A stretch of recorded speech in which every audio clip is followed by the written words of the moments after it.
You are Locked On Wolverines, your daily podcast on the Michigan Wolverines, part of the Locked On Podcast Network. Ladies and gentlemen, we're back. Locked On Wolverines podcast, part of the Locked On Podcast Network, where it is your team every day. I am your man on the ground, Isaiah Hole, publisher of Wolverines Wire through USA Today Sports Media Group. Apologies for the delay. We had a week off. It was not fully intentional. The first day was intentional because I was at Disney, hence if you're watching, hence the little Disney hoodie thing that I'm wearing. Then the second day was a travel day, and it was what it was. But when I got back, I had the rona. But I am good.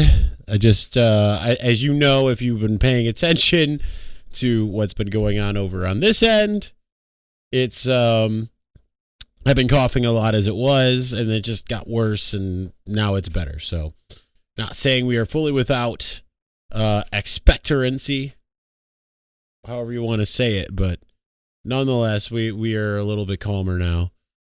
Anyway, let's get into.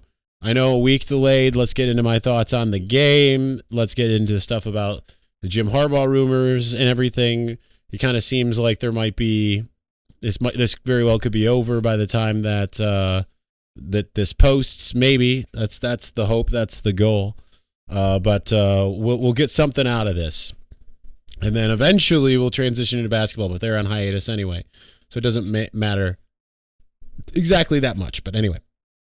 So before we get completely started, today's episode is brought to you by Sonos. Experience the game like never before with Sonos Arc, the premium smart soundbar for TV, movies, music, gaming, and more. Visit Sonos.com to learn more. I will tell you, it makes a huge difference when you have a soundbar. I think I had told some of you I had bought a new TV not too long ago, and I was all excited because the TV sound, it was like, that said like, no, I had a sound bar as it was, but the TV sound, they were like, oh, it's great. The whole panel is a series of speakers. It sounds great just out of the box. And then I listened to it out of the box, and it's like, this does not sound as good as a sound bar. Now I've got the whole Dolby Atmos situation and all of that stuff. It's great. All right, let's get into some of the game stuff here. A week plus removed because I wasn't available thanks to dying to death as I was for a while. So it was the first time that I've had to sit upright except for Disneying or being on a plane and all of that. So nonetheless, all right. So here's the thing about the Michigan-Georgia game. I'm going to try to keep it brief because I know that a lot of you probably don't want to hear a ton about it anymore. But that's the kind of beat down. And I know 34-11 doesn't seem like a crazy beat down. Michigan, I believe, outscored Georgia 8-7 in the second half. But Georgia was as advertised, and I know I'm the one who always is saying bad stuff about Georgia. We'll see what happens tonight, Monday night, when they play Alabama again. But this was every bit the team of 5 stars that we had heard that it was, right? Probably should have listened to a little intuition that said that maybe Michigan wasn't in the same league, and that was the case. That said, I mean, you can't take anything away from what Michigan was this season. It was a wonderful season. It really was incredible. But what it does is it tells you how far away Michigan is from being where it probably wants to be, which is an issue, right? Because right now, Michigan, it seems leagues apart from where Georgia is. Now, the good news is it seems, at least this year, it was a league ahead of, most of the Big Ten. Not all, but I mean, obviously some of those games were close. Penn State, close. I'm not going to include Rutgers in there. But it was better than Ohio State. I think if you would have played the Michigan State game 10 times, Michigan wins probably 7 or more of them. The unfortunate thing about going up against, and same thing, by the way, with Ohio State, I think Michigan would have beaten Ohio State 7 out of 10 times if they would have played 10 times. I think the bad thing about playing Georgia is I think that Michigan would have lost all 10 if they would have played 10 times. There would have been no way. And the moment that I saw Jordan Davis line up in the handshake across from Andrew Vistardis, who, by the way, is a large gentleman. He's a large human being. That kind of told you that it wasn't going to be a good day for Michigan. It kind of didn't matter anything with the offense. There were some questionable things, right? Like slow developing plays when the offensive line couldn't stop them. That's an issue. Obviously not being able to run the ball. The offensive, Georgia was everything that Michigan had feared it could possibly be. It just was one of those things where it was too much talent, too good of scheme mixed, and there was just nothing that Michigan was going to be able to do. That doesn't mean that other teams aren't unbeatable, right? Like, I don't think that Alabama, for instance, is unbeatable, right? I think Texas A&M, as it stands now, and this very well could change considering it just is bringing in the best class in the history of recruiting. It's one of those things where Texas A&M beat Alabama. I think that can happen, right? I wouldn't be surprised given, Auburn almost beat Alabama and Penn State beat Auburn. I know transitive property doesn't always work, but it's one of those things where I don't think that this is every team. I think Georgia just happened to be that collective, right, of talent, size, speed, athleticism, coaching, all of the above. I don't think there's anything you were going to be able to do to neutralize that. Georgia has had the most 5 stars, the most talent in the country for a long time, and this year just seems like maybe it's coming together, and we'll see again by the time a lot of you watch or listen to this, either they're national champions or they're runners-up. But it's disappointing because Michigan really had that team of destiny feel coming on strong late, and then it just didn't work. I would be curious to see if Michigan could have found a way to get a lead or something like that. Then that'd have been a different thing. I just think that Georgia out-Michigan to Michigan in a lot of ways because a lot of the things that when you look at Michigan that it wants to do, Georgia did all of it, right? Even down to the pass to a running back who passes it to a receiver in the end zone, to tight ends doing what they're doing, all of that stuff. The aggressiveness on defense, the stout defensive play.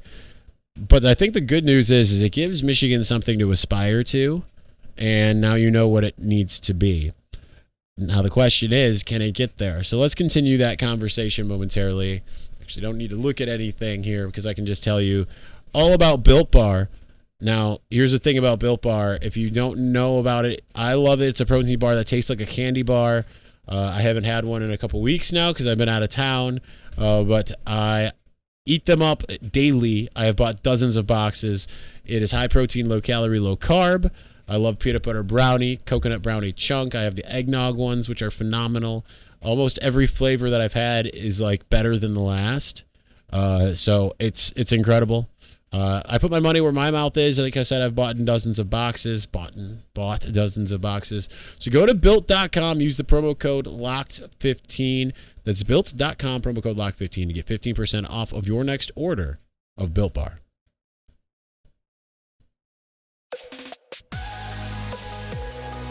All right, I'll tell you what. It is difficult being back in Michigan after 10 days in Florida. Just what a time. And obviously not ideal to come back and be sick. I mean, I was sick kind of throughout, still with my sinusitis that I was fighting off.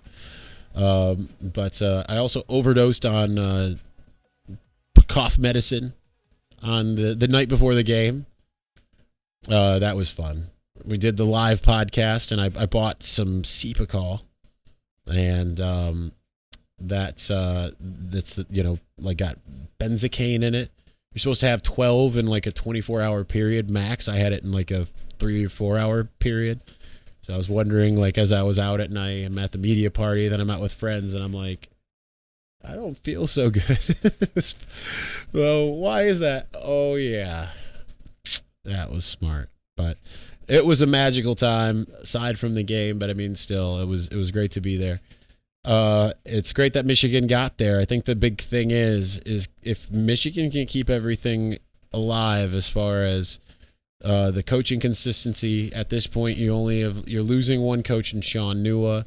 I think that there's options to replace.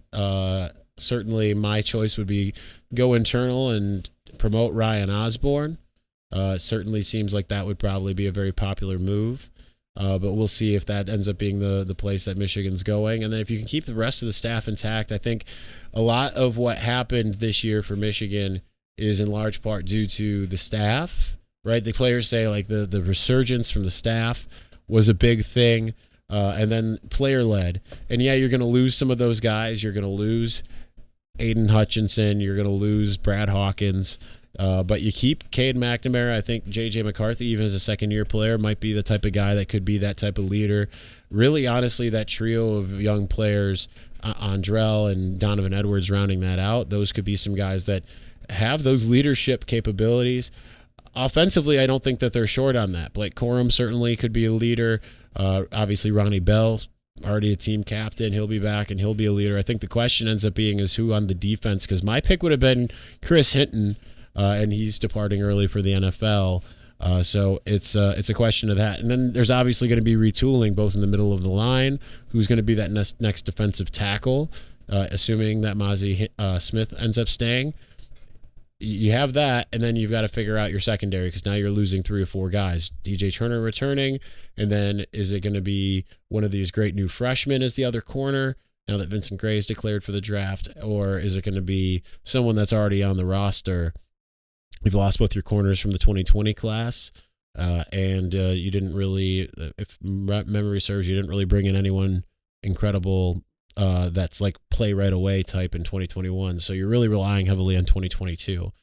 And then safety wise, I mean, you've got plenty of guys there that have just been chomping at the bit, getting ready, but you have to replace both now that Daxton Hill as well has decided to go early. So there's a lot of retooling on the defensive side of the ball. You're looking at a lot of new starters on that side. Offensively, I mean, you return almost everybody. You plug in Olu from Virginia, then I'd say probably either Trente Jones or Carson Barnhart at that other the right tackle position. Otherwise, you're plug and play right there. And yeah, you lose Haskins, but I think that you've still got a great 1-2 punch in Corum and Donovan Edwards. And we'll see if Tavier Dunlap and CJ Stokes and see how those guys all kind of work together. And I think that there's a lot to work with. But you need that leadership and you need that consistency. And that comes to the big thing is, does Jim Harbaugh stay? If he stays, I think then you can run it back next year. Maybe it takes 2. Hopefully it doesn't to get back. But certainly Michigan's got the talent. They had a really good formula this year. And, if you've got the quarterbacks, and an offensive line, you've always got a chance. That's just a matter of the defense. And how do you get to where Georgia is? You have to try to, have the consistency. Like if Michigan has to go through a coaching change suddenly, and I don't expect that they'll go for some crazy outside hire, I'd imagine they're going to try to find a way to keep things in-house if that happens. I don't believe it will, but it would be a situation where if you can keep all the coaching staff intact, keep the schemes intact, keep the people intact, that is just a matter of essentially going and getting higher level recruits. And I think that Michigan's had a lot of really good PR. I know it didn't go well for the game, but Michigan's had a lot of really good PR for the sake of getting to the college football playoff. No, it didn't look good. But hey, scored 11 points. That's better than some others. Yes, that is a dig at Michigan State, but better than Ohio State in 2016 as well. So you've got some things that are working for you. Now you need to parlay that into a little bit higher end, and that's going to start in 2023. And you hope it can keep on going from there. All right, we're going to keep this short, especially because we got the national championship game going on today. And I don't want everything that I'm saying to be rendered moot if, say Harbaugh signs tonight, which is the rumor. Anyway, let's continue on. But before we do, I do have a little something else to tell you about. Hey, Michigan fans, this is Isaiah Hole. Don't know why I had to say that. With an incredible app everyone who buys gas needs to know about, Get Upside. My listeners are making up to 25 cents for every gallon of gas every time they fill up. Just download the free Get Upside app in the App Store or Google Play right now. Use the promo code SCORE and get a bonus 25 cents per gallon on your first fill up. That's 50 cents cash back. Don't pay full price at the pump anymore. Get cash back using Get Upside. Just download the app for free and use the promo code SCORE to get up to 50 cents a gallon cash back on your first tank. Some people who drive a lot are making just as much as $200 to $300 a month in cash back, and there's no catch. The cash back gets added right to your account. You can cash out anytime, but to your bank account, PayPal, or an e-gift card for Amazon and other brands. Just download the free Get Upside app and use the promo code SCORE to get 50 cents a gallon cash back on your first tank. That's code SCORE.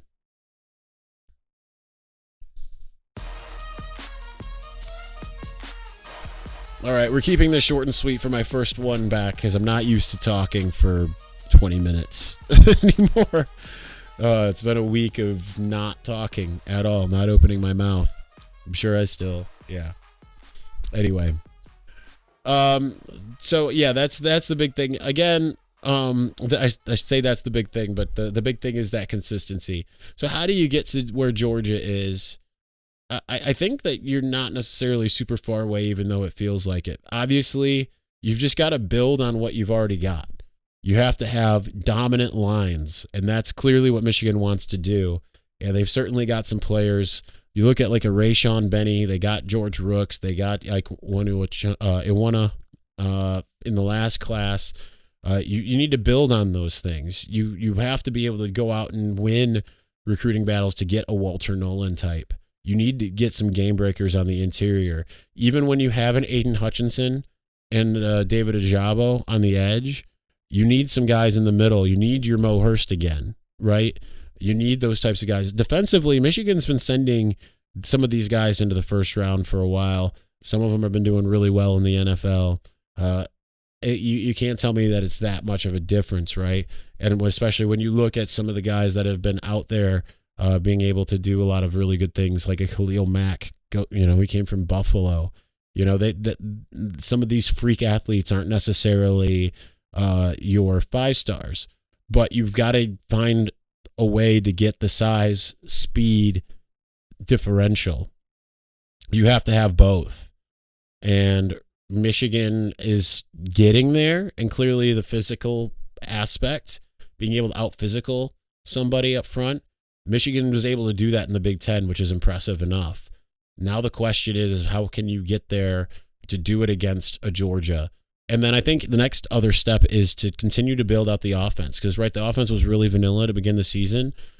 You hope that you can get to a place where you can be more like an Ohio State, not necessarily schematically, but I liked what Michigan was doing offensively as the season wore on.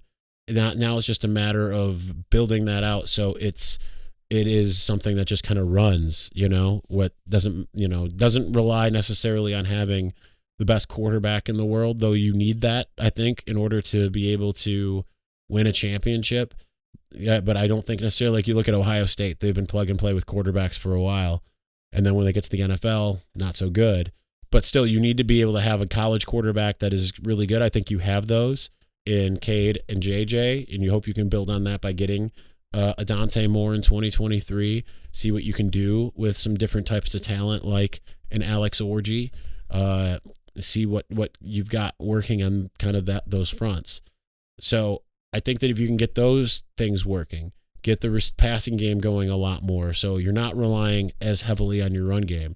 You want to be able to run the ball, but you don't want it to be the crutch that if, hey, we can't run the ball, you want to be able to throw all over someone and then make them respect the run after that. I think that's the next step. So there's a lot, right? Because it's being physical, being able to out-physical someone. Michigan can do that in the Big Ten. We'll see if they can find a way to do that against some other top-tier opponents in college football. Got to get the size, the speed. You've got some quarterbacks. You've got some receivers. You just got to figure out how to use them more as this goes on. Don't necessarily be single-handedly running the ball, but you also have to replace what you've replaced. And then defensively, you've got to do the same thing on the other defensive side, getting that defensive front up to speed. And really what it comes down to for me is Michigan needs to get elite linebacker play, and that's something it hasn't had in a while. So it's that's the next step. You've got to be able to go out and recruit some really high-end linebackers. Trying to think, when was the last time Michigan had a 5-star linebacker? It's been a very long time. I mean, you can include Jabril Peppers in there because he technically played linebacker, but you need to be able to go out and not just have 4-star linebackers. You need 5-star types. If you can get some 5-star linebackers and a 5-star defensive tackle, probably more so than having your back end, I think that's the way to build things, right? Build things in the trenches. But obviously you also need to be able to have guys that can cover. Michigan's got that in a lot of these new 2022 guys that we're going to be seeing this year and beyond. So hopefully that works out for Michigan. We'll see if it does. Anyway, all right, we're right about the 21-minute mark. That is going to do it for our show. Shortest show ever, maybe, just about, but that's just what we're going to do today. Like I said, easing back into this for me as I learn to sit upright again for the second sickness in a month's time. Super fun. Anyway, all right, thanks for watching and or listening. We will talk to you tomorrow, Tuesday. Peace.